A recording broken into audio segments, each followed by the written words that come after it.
और बड़ी खबर है इंदौर से, जहां पर बावड़ी में गिरने से हुए हादसे में अब मरने वालों की तादाद 35 हो गई है। कल रामनवमी के मौके पर यह हादसा पेश आया था, जब इंदौर हादसे में मरने वालों की तादाद में इजाफा देखने को मिल रहा है।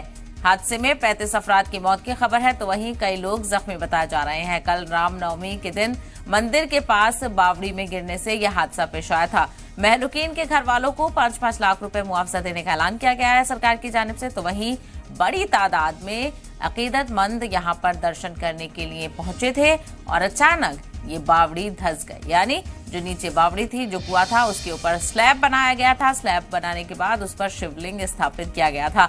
बड़ी तादाद में पूजा करने के लिए, रामनवमी का उत्सव मनाने के लिए लोग वहां पर पहुंचे थे। तकरीबन 100 से ज्यादा लोग बताए जा रहे थे उस स्लैब पर थे, और ऐसे में वो स्लैब भर भरा कर गिर गया और ऐसे में तमाम तर लोग उस बावड़ी में जा गिरे और 35 लोगों की मौत की जानकारी है। तो बेहद अफसोसनाक वाकया ये रामनवमी के मौके पर पेश आया था।